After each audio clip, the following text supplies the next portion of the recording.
आज के वीडियो में हम पढ़ने वाले असाइनमेंट मॉडल का फिफ्थ एग्जाम्पल। और इस एग्जाम्पल को हम सॉल्व करेंगे हंगेरियन मेथड से। तो क्वेश्चन तो बहुत बड़ा है, तो जो इम्पोर्टेंट चीज़ें क्वेश्चन में दी है वो आपको मैं बता देता हूँ।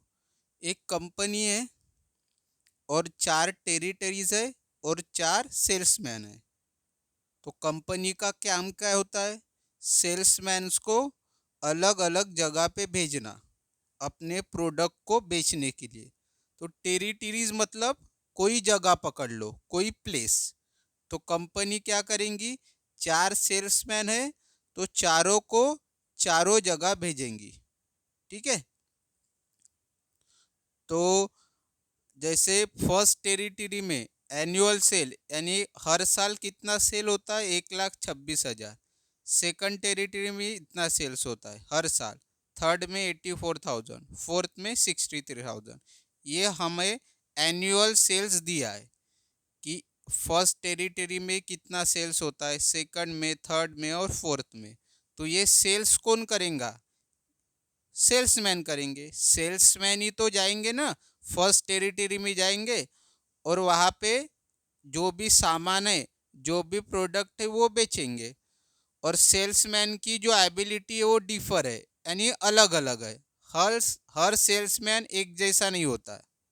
हर सेल्समैन फर्स्ट टेरिटरी में सेम सामान नहीं बेच सकता है। सेम सामान मतलब अगर कोई एक बंदा हर साल यानी मान लो 1,000 प्रोडक्ट बेच रहा है, तो जरूरी नहीं है दूसरा सेल्समैन भी 1,000 प्रोडक्ट ही बेचेगा, तीसरा सेल्समैन भी 1,000 ही प्रोडक्ट बेचेगा।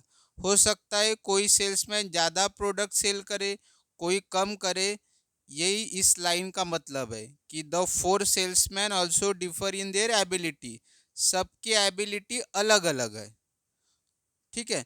It is estimated that working under the same condition their yearly sales would be proportionality as follow. तो ईयरली सेल का प्रोपोर्शन यहाँ पे दिया है। सेल्समैन ए का 7, बी का 5, सी का 5, डी का 4। और if the criteria is maximum expected total sale, तो हर कोई कंपनी चाहेंगी कि उस उनके जो सेल्स हो वो ज़्यादा से ज़्यादा हो। कोई कंपनी नहीं चाहती कि उनके सेल्स कम से कम हो। तो ये कौन सा क्वेश्चन है? मैक्सिमाइज वाला क्वेश्चन है, मैक्सिमम एक्सपेक्टेड टोटल सेल। तो ये मैक्सिमाइज वाला क्वेश्चन है, क्योंकि सेल्स की बात हो रही तो कंपनी चाहेंगी कि हमारे सेल्स मैक्सिमम हो। तो ये मैक्सिमाइज वाला क्वेश्चन है। और यहाँ पे नीचे लिखा ही भी है, the intuitive answer is to assign the best salesman to the richest territory, the next best salesman to the second richest, and so on. जो सबसे अच्छा सेल्समैन होगा उसको हम जो रिचेस्ट है टेरिटरी वहाँ भेजेंगे। ये तो कॉमन है।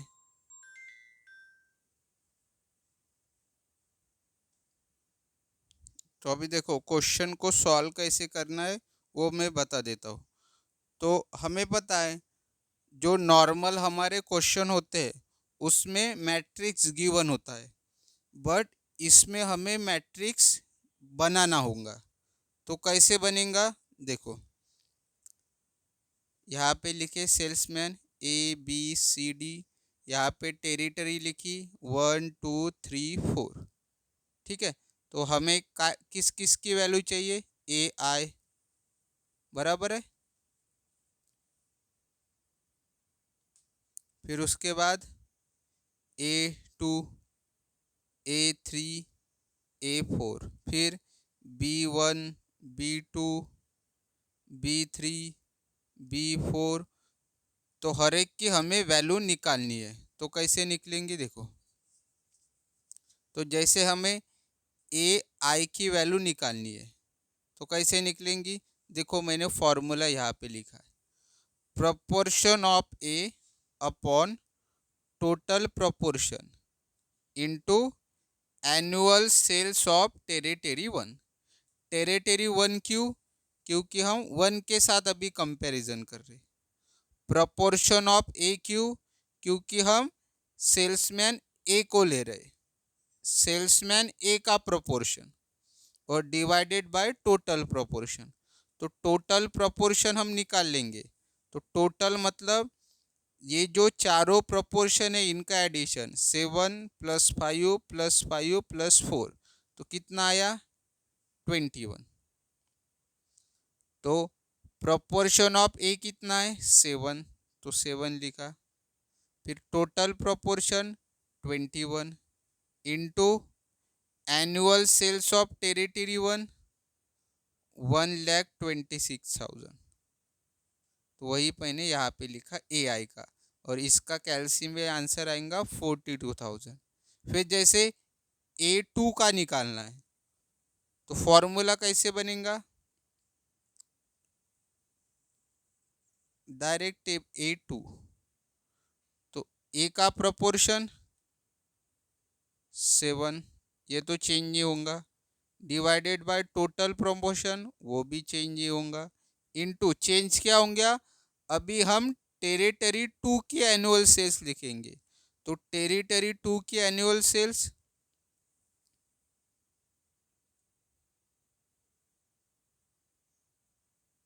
फॉर्मूला कैसे बनाना है पता चला।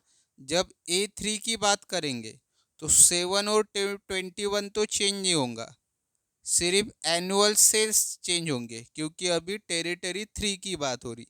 तो कितनी है 84,000। फिर A4 7/21 as it is into इस टेरिटरी 4 की एनुअल सेल 63,000। कैल्शियम में डालना, ये आंसर आएंगे इनके। अब आएंगे सेल्समैन बी के ऊपर। तो बी का भी पहले 1 के साथ 2 3 4, तो B1, तो फॉर्मूला तो यही है। अभी ए की जगह क्या आएगा बी, प्रोपोर्शन ऑफ बी, तो B1, तो बी का पहले प्रोपोर्शन देखना 5, फिर divided by total proportion 21 into annual sale किसकी 1 की, इसका आंसर।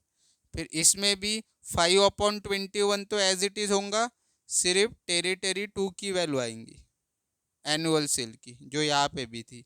5/21 same 84,000, 5/21 same 63,000। तो देखो टेरिटरी 1 में एनुअल सेल्स तो सेम होंगी सबके लिए, तो सबकी जगह सेम आएगा। 2 के लिए ये शॉर्टकट बता रहा हूँ।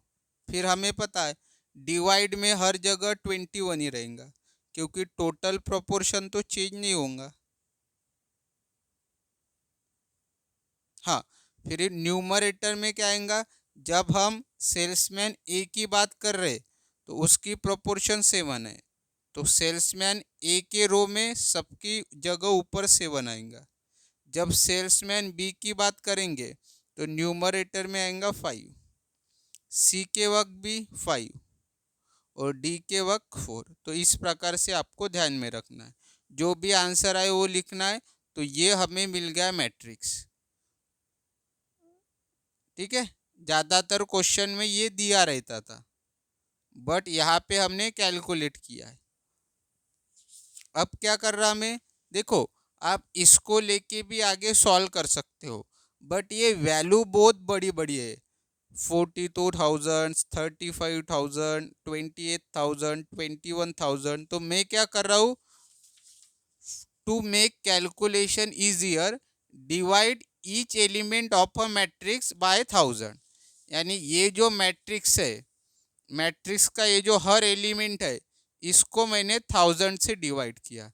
तो 42,000 डिवाइडेड बाय 1000, 42। फिर इसको 1000 से डिवाइड करेंगे तो 35, इसको 1000 से डिवाइड करेंगे तो 28। तो हर एलिमेंट को मैंने 1000 से डिवाइड किया। टू मेक कैलकुलेशन इजियर हम कर सकते हैं, आपको नहीं करना है तो मत करना, इसी मैट्रिक्स को लेके आगे सॉल्व करना। ऐसा ज़रूरी नहीं है कि डिवाइड बाय 1000 करना पड़ता है। आप 100 भी कर सकते हो, 10 भी कर सकते हो, बट करना है तो ईच एलिमेंट को करना। तो फिर हमें पता है फॉर्मूलेशन लिख लेना। किस मेथड से सॉल्व कर रहे हैं हम? By using Hungarian method. तो हमें पता है ये मैक्सिमाइज का प्रॉब्लम है और बैलेंस है। बैलेंस कैसे है? 4 रो है, 4 कॉलम है, 1 2 3 4, 1 2 3 4। रो होते हॉरिजॉन्टल, कॉलम होते हैं वर्टिकल। तो 4 रो है, 4 कॉलम है, तो बैलेंस हो गया। 5 रो 5 कॉलम, बैलेंस। हाँ, अगर कॉलम ज़्यादा है और रो कम है तो अनबैलेंस, या फिर रो ज़्यादा है कॉलम कम है तो अनबैलेंस। तो हमें तो बैलेंस चाहिए, तो ऑलरेडी बैलेंस है। और हमें मैक्सिमाइज नहीं चाहिए, हमें प्रॉब्लम चाहिए मिनिमाइज। बट ये तो मैक्सिमाइज है, तो हमने शायद सेकंड प्रॉब्लम सॉल्व किया है मैक्सिमाइज का। तो क्या किया था उस वीडियो में आपने देखे होंगे, मैक्सिमाइज को हम कन्वर्ट करेंगे मिनिमाइज में। कैसे? By subtracting each element of a matrix from the largest element of a matrix. यानी लार्जेस्ट एलिमेंट में से हर एलिमेंट को सब्ट्रैक्ट करेंगे। तो पहले तो इसमें लार्जेस्ट एलिमेंट ढूंढना। सबसे बड़ी वैल्यू कौन सी है इस पूरे मैट्रिक्स में?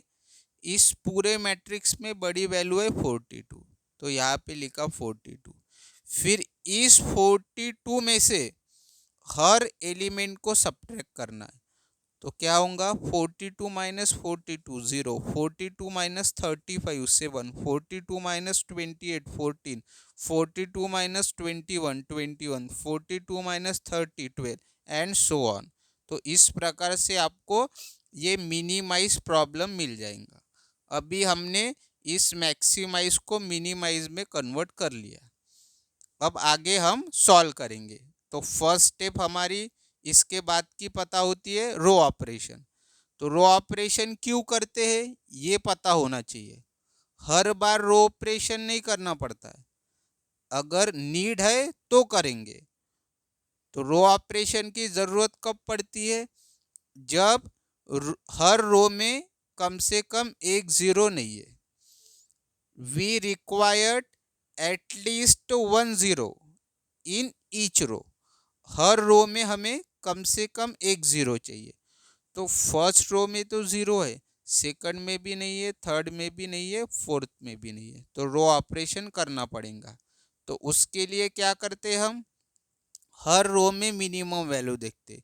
तो इसमें मिनिमम वैल्यू 0, इसमें है 12, इसमें है 12, इसमें है 18। फिर फर्स्ट रो में मिनिमम वैल्यू 0 है, तो हमें तो हर एलिमेंट को 0 में से सब्ट्रैक्ट करना। 0 माइनस 0 0, 7 माइनस 0 7, 14 माइनस 0 14, 21 माइनस 0 21। तो एक ट्रिक ध्यान में रखना, अगर मिनिमम वैल्यू 0 है तो कॉलम को एज इट इज़ लिख लेना, सॉरी रो को एज इट इज़ लिख लेना। क्योंकि 0 होने से कुछ भी चेंजेस हुए क्या? नहीं हुए, कभी नहीं होंगे। फिर सेकंड रो में मिनिमम वैल्यू कौन सी है? 12। तो 12 माइनस 12 0, 17 माइनस 12 5, 22 माइनस 12 10, 27 माइनस 12 15। उसी तरह थर्ड रो के लिए करना और फोर्थ रो के लिए। ये हो गया रो ऑपरेशन। अब देखना कॉलम ऑपरेशन करने की ज़रूरत है या नहीं है। नीड होंगी ऑपरेशन की कॉलम तभी करना। तो इसमें भी जैसे हर रो में एक ज़ीरो चाहिए कम से कम, उसी तरह हर कॉलम में भी कम से कम एक ज़ीरो चाहिए। तो अभी लेटेस्ट मैट्रिक्स कौन सा ही है इसमें मत देखना, जो लेटेस्ट मिला है उसमें देखना। तो हर कॉलम में ज़ीरो है क्या? हाँ, इसमें तो ज़ीरो ही ज़ीरो है, इसमें नहीं है, इसमें भी नहीं है, इसमें भी नहीं है। तो कॉलम ऑपरेशन करना पड़ेगा। तो जैसे रो में मिनिमम वैल्यू देखे थे, अभी कॉलम में मिनिमम वैल्यू देखेंगे। तो इस कॉलम में 0, इसमें 4, इसमें 8, इसमें 12। तो जैसे यहाँ पे मैंने बताया था, अगर मिनिमम वैल्यू 0 है तो एज इट इज़ रो को लिखना। उसी तरह कॉलम में भी मिनिमम वैल्यू है तो उस कॉलम को एज इट इज़ लिखना। अब यहाँ पे मिनिमम वैल्यू 7, तो हर एलिमेंट को इस कॉलम में मिनिमम वैल्यू 4, तो हर एलिमेंट को 4 में से सब्ट्रैक्ट करना। 7 माइनस 4 3, 5 माइनस 4 1, 5 माइनस 4 1, 4 माइनस 4 0, फिर 14 minus 8, 10 minus 8, 10 minus 8, 8 minus 8, and fourth column के लिए भी सेम करना। फिर इसके बाद होता है रो एंड कॉलम असाइनमेंट। तो इस मैट्रिक्स को एज इट इज़ यहाँ पे लिखते हैं हम। फिर रो एंड कॉलम असाइनमेंट कैसे करेंगे, देखो सबसे पहले रो में देखते हैं एक जीरो है क्या, नहीं है क्या, हाँ है, तो रो में असाइनमेंट किया, कॉलम कैंसिल। एक जीरो है क्या, नहीं है, एक जीरो है क्या, नहीं है, एक जीरो है क्या, नहीं है। फिर देखेंगे कॉलम में, तो ये कॉलम कैंसिल है, इस कॉलम में है क्या, एक जीरो है, कॉलम में असाइनमेंट किया तो रो कैंसिल। इसमें है क्या, एक जीरो नहीं है, इसमें है क्या, एक जीरो नहीं है, तो सारे ज़ीरो कैंसिल हो चुके हैं। देख लेना कोई भी ज़ीरो बचना नहीं चाहिए। तो हम लिखेंगे कितने मिले नंबर ऑफ असाइनमेंट, हमें तो मिले 2, हमें चाहिए कितने, 4। क्यों 4 चाहिए, 4 रो है 4 कॉलम है। फिर number of assignment not equal to required, दोनों वैल्यू अलग अलग है तो not required. This is not optimal solution. Optimal solution कब आएगा, जब ये दोनों वैल्यू सेम रहेंगी। तो अभी आगे क्या करते हैं हम, रिड्यूस मैट्रिक्स। तो रिड्यूस मैट्रिक्स कैसे करेंगे, ये हमारा मैट्रिक्स है लास्ट वाला। तो इसमें देखेंगे पहले तो अनकैंसल एलिमेंट कौन कौन से जो कैंसल नहीं हुए हैं, इतने सारे हैं। तो इनमें से भी कौन सी वैल्यू देखना, मिनिमम। तो इनमें से मिनिमम कौन सी है, 1, तो मिनिमम अनकैंसल एलिमेंट 1। फिर लिखना DUS शॉर्टकट 10। तो डी यानी डबल कैंसल एलिमेंट, यू मतलब अनकैंसल एलिमेंट, एस मतलब सिंगल कैंसल एलिमेंट। डबल में हमेशा प्लस लिखना, अनकैंसल्ड में माइनस, और सिंगल कैंसल में सेम। और यहाँ पे दोनों जगह 1 1 क्यों आया, क्योंकि यहाँ पे 1 है, यहाँ पे 2 रहता तो दोनों जगह 2 लिखते। फिर ये मैट्रिक्स कैसे बना, इस मैट्रिक्स की मदद से। तो ये हमारा लेटेस्ट है ना, तो इसमें देखना ज़ीरो कैसा है, एक ही बार कैंसिल हुआ है, एक ही बार लाइन गई है ना इसके ऊपर से, तो एक बार। 3 एक भी बार कैंसिल नहीं हुआ है क्योंकि इसके ऊपर से लाइन नहीं गई है। डबल कैंसिल कौन सा हुआ है, ये देखो, ये 0, ये एक बार और ये दूसरी बार। 2 बार लाइन गई है तो डबल कैंसिल, एक बार लाइन गई है तो सिंगल कैंसिल, और एक भी बार लाइन नहीं गई तो अनकैंसल। तो जो भी सिंगल कैंसिल दिखा उसको सेम लिखना पड़ता है। तो देखो जो जो सिंगल कैंसिल है ना उनको सेम लिखा, ये भी single cancel same, single cancel same, ये भी सिंगल कैंसिल है सेम, सिंगल कैंसिल है सेम, सिंगल कैंसिल है सेम। हाँ, जैसे ये डबल कैंसिल है, डबल कैंसिल है तो +1, तो 0 + 1 1। और ये जो 9 एलिमेंट्स है ये कैसे है, अनकैंसल है, तो अनकैंसल में -1 करना पड़ता है। तो 3 - 1 2, 6 - 1 5, 9 - 1 8, 1 - 1 0, 2 - 1 1, 3 - 2 1, 1 - 1 0, 2 - 1 3 - 2 1, 3 - 1 2। तो इस प्रकार से आपको ये नया मैट्रिक्स मिलेगा। फिर ये मैट्रिक्स मिलने के बाद फिर से देखना रो ऑपरेशन, कॉलम ऑपरेशन।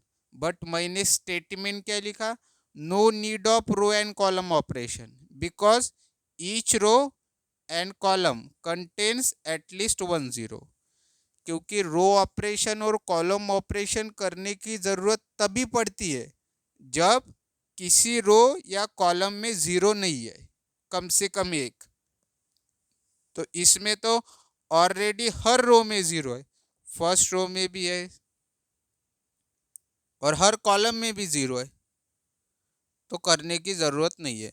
तो रो और कॉलम होने के बाद क्या करते हैं हम, रो एंड कॉलम असाइनमेंट। तो ये मैट्रिक्स कहाँ से आया, जो लेटेस्ट मैट्रिक्स है उसको एज इट इज नीचे लिखना पड़ता है।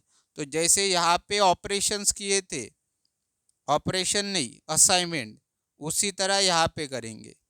तो कैसे करते, रो से स्टार्ट करते हैं हम, एक ज़ीरो देखते, इसमें है क्या, एक ज़ीरो है, रो में असाइनमेंट किया, कॉलम कैंसिल, एक ज़ीरो है क्या है, रो में असाइनमेंट किया तो कॉलम कैंसिल, एक ज़ीरो है क्या, नहीं है, एक ज़ीरो है क्या, नहीं है। फिर कॉलम देखेंगे, ये कैंसिल है कॉलम, ये भी कैंसिल है, इसमें है क्या, एक ज़ीरो है, तो कॉलम में असाइनमेंट किया तो रो कैंसिल, इसमें है क्या, एक ज़ीरो नहीं है, तो कोई भी ज़ीरो बचा है क्या, नहीं, सारे ज़ीरो कैंसिल हो चुके हैं।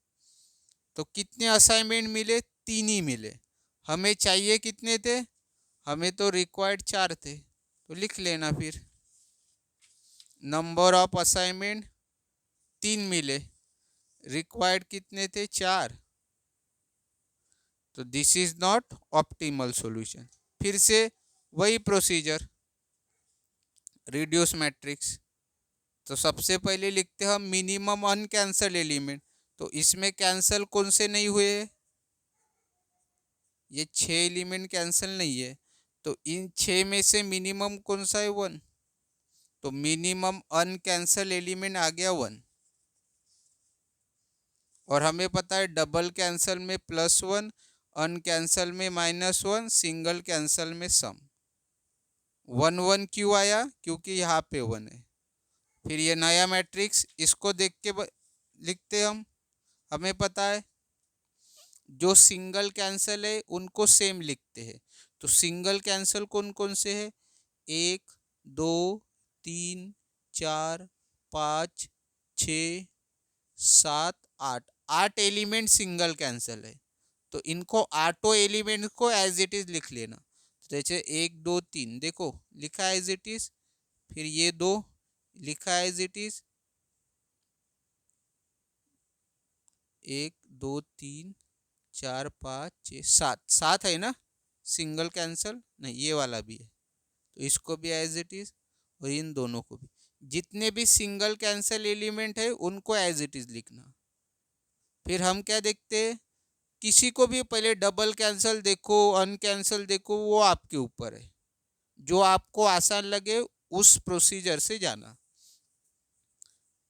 फिर क्योंकि देखना तो सारे ही है, सिंगल कैंसिल भी देखना है, डबल कैंसिल भी देखना है, अनकैंसिल भी देखना है। फिर उसके बाद जैसे अनकैंसिल कौन कौन से, ये छः एलिमेंट्स है, तो अनकैंसिल में क्या करते हैं, माइनस करते हैं, ये लिखा है अनकैंसिल में माइनस, कितना माइनस करेंगे, वन, तो फिर five minus one, four, eight minus one, seven, one minus one, zero, two minus one, one, one minus one, zero, two minus one, one. और डबल कैंसल तो दो ही दिख रहे, एक है डबल कैंसल और ये दूसरा, तो डबल कैंसल में हम प्लस वन करेंगे,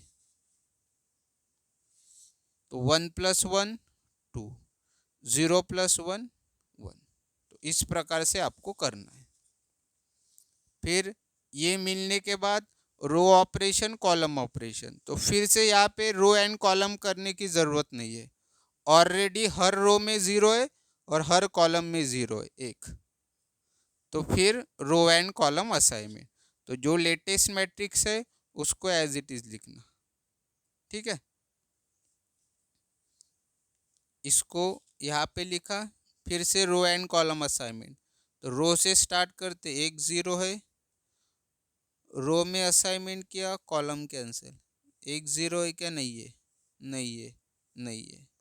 फिर देखेंगे हम कॉलम, ये तो कैंसिल है, इसमें एक ज़ीरो है क्या, नहीं है, इसमें है क्या, नहीं है, इसमें है, तो हम कॉलम में देख रहे थे, ज़ीरो मिला, असाइन किया, तो रो कैंसिल। फिर से लेकिन अभी फिर से हमें ज़ीरो दिख रहे, तो फिर से रो पे जाएंगे, जब तक कैंसिल नहीं होते तब तक करते जाना रो एंड कॉलम असाइन।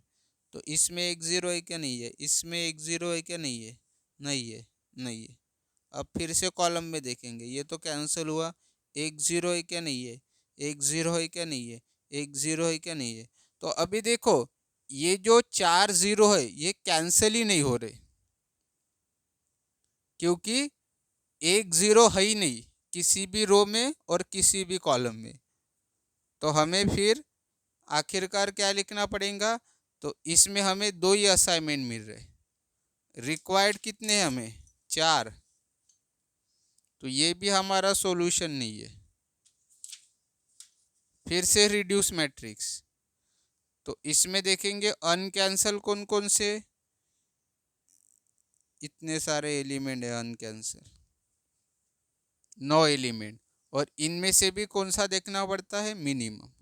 तो मिनिमम कौन सा, इनमें ज़ीरो। तो मैंने पिछला क्वेश्चन अगर आपने देखा होगा तो उसमें भी मिनिमम अनकैंसल एलिमेंट ज़ीरो आया था। ठीक है, मिनिमम अनकैंसल एलिमेंट ज़ीरो आया था। तो उसमें मैंने समझाया था ज़ीरो आया तो क्या करना है। तो यहाँ पे भी थोड़ा बहुत मैं समझा देता हूँ, वो वीडियो देख लेना। ज़ीरो आने की वजह से हमें नया रिड्यूस मैट्रिक्स नहीं मिलेगा।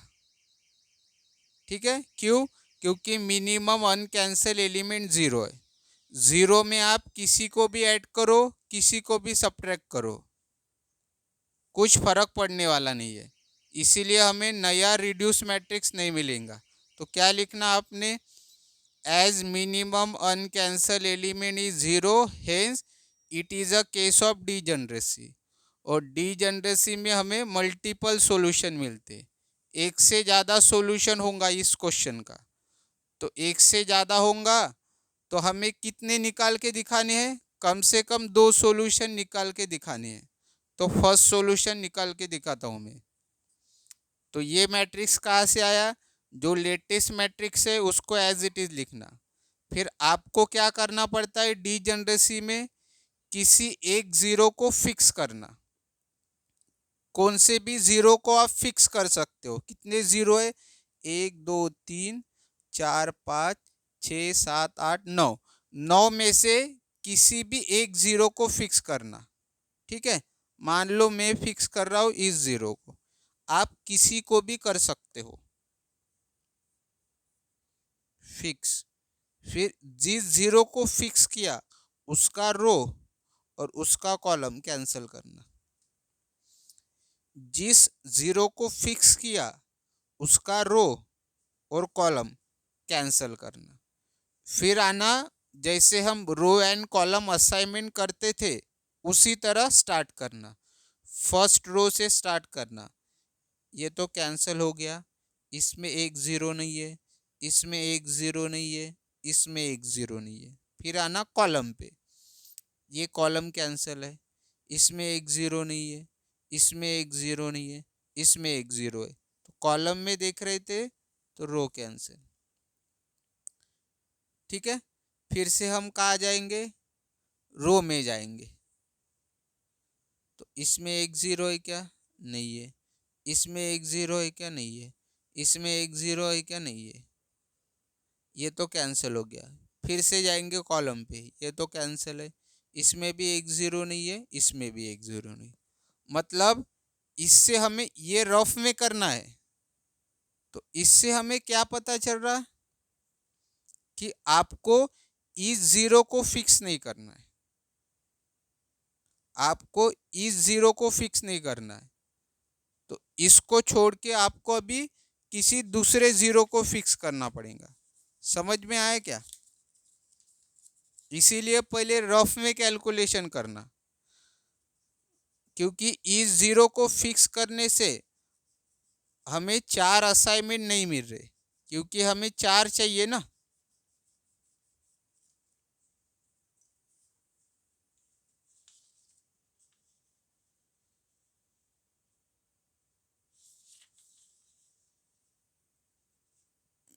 ठीक है, तो अभी देखते किसी दूसरे ज़ीरो को फिक्स करके देखते, इसको करके देखते।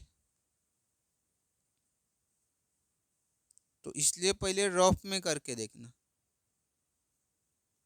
तो जिस जीरो को फिक्स किया उसका रो कैंसल, कॉलम कैंसल।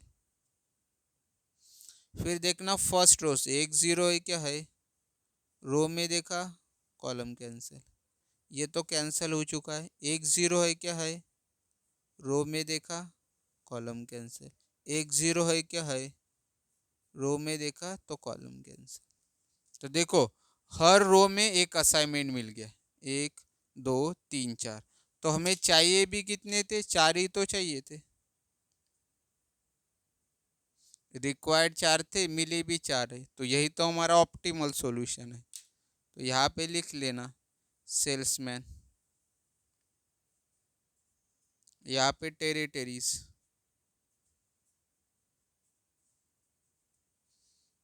तो ए सेल्समैन फर्स्ट टेरिटरी A1, तो ए को 1, बी को 2, सी को सीधा ऊपर जाओ ना 3, और डी को 4। फिर ये वैल्यूज कहाँ पे आई, जो हमारा मैट्रिक्स था ये वाला, यही था ना मैट्रिक्स हमने बनाया था।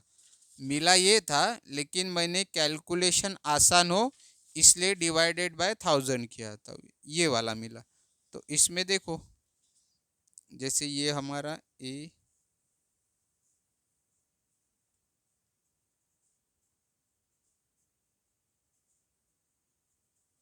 हमारा क्या आंसर आया, A1। तो यहाँ से ए से निकालना नहीं समझता है तो यहाँ से 1 से निकालना, कहाँ पे इंटरसेक्शन हो रहा है, यहाँ पे, तो 42। फिर B2, तो बी से लाइन, 2 से लाइन, कहाँ पे इंटरसेक्शन हो रहा है, यहाँ 25। फिर C3 है, फिर D4 है। इनका करना है एडिशन, 99 आएगा। अब देखो, अब मैंने जो किया था डिवाइड बाय 100, डिवाइड बाय 1000, तो जो भी आपका आंसर आएगा उसको मल्टीप्लाई बाय 1000 करना, तो आपका आंसर बराबर आ जाएगा। यहाँ पे मैंने डिवाइड बाय 1000 किया था, तो आपको आंसर को मल्टीप्लाई बाय 1000 करना है। अगर मैंने डिवाइड बाय 100 किया रहता तो यहाँ पे आप मल्टीप्लाई बाय 100 करते। मैंने डिवाइड बाय 1000 किया था, तो आपको मल्टीप्लाई बाय 1000 करना है।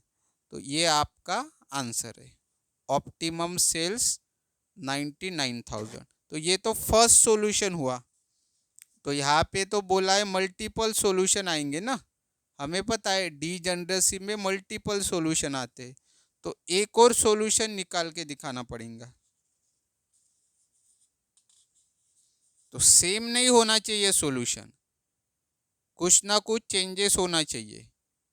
यही नहीं आने चाहिए ए को 1, बी को 2, सी को 3, डी को 4। कुछ तो भी चेंजेस होना चाहिए, एक तो भी चेंजेस होना चाहिए। एक चेंजेस हुआ तो दो चेंजेस तो होती ही है। तो यही यही नहीं आना चाहिए दूसरे सॉल्यूशन में, ऊपर नीचे होना चाहिए। तो अभी यहाँ पे हमने किस जीरो को फिक्स किया था, इस वाले जीरो को फिक्स किया था। अभी हम किसी दूसरे जीरो को फिक्स करेंगे। तो आप किसी को भी कर सकते हो, ऐसा कोई रूल नहीं है, ठीक है। तो मान लो मैं इस जीरो को फिक्स कर दो अभी,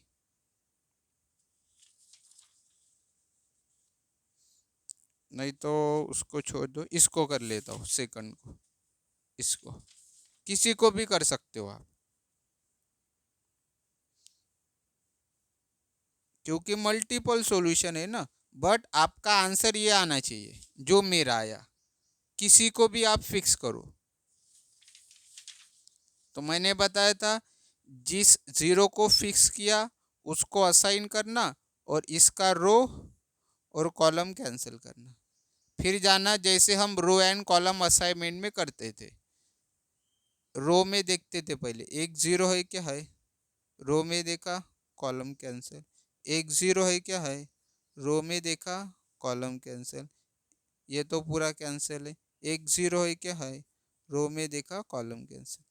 तो हर रो में एक असाइनमेंट मिल गया, 1 2 3 4, तो हमें तो 4 ही चाहिए थे, रिक्वायर्ड भी 4 थे, ये भी ऑप्टिमल सॉल्यूशन।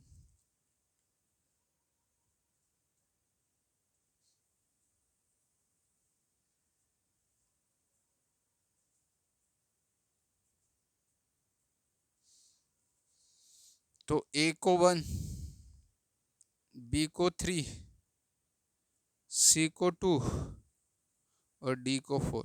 देखो ये सेम नहीं आए, यहाँ पे 1 3 2 4, यहाँ पे 1 2 3 4 आया था, तो चेंजेस आने चाहिए। तो अभी ये वैल्यू कैसे लिखते ये आपको पता है, जो मैंने यहाँ पे बताया था। तो यहाँ पे भी इनकी एडिशन करना, 99 ही आएंगी, जो भी आंसर आएगा उसको 1000 से मल्टीप्लाई करना। तो दो सॉल्यूशन आपको निकाल के दिखाना है, अगर डी जनरेसी की ऐसा ही। तो इस प्रकार से आपको इस क्वेश्चन को सॉल्व करना था। कुछ डाउट होंगे तो कमेंट के माध्यम से पूछ सकते हो, और वीडियो पसंद आया हो तो लाइक और शेयर जरूर करना, और चैनल को आप सब्सक्राइब नहीं करते, चैनल को सब्सक्राइब जरूर करना। और आपको ऑनलाइन क्लासेस ज्वाइन करनी है तो इस नंबर पे व्हाट्सअप करना, ऑफलाइन क्लासेस नागपुर में है। तो जो भी मैंने असाइनमेंट मॉडल के ऊपर क्वेश्चंस डाले हैं, उन वीडियोस की लिंक इसी वीडियो के डिस्क्रिप्शन में दी है, आपको जाके देख लेना है। और आपको कौन कौन से टॉपिक्स पे वीडियो चाहिए ये भी आप कमेंट के माध्यम से बता सकते हो।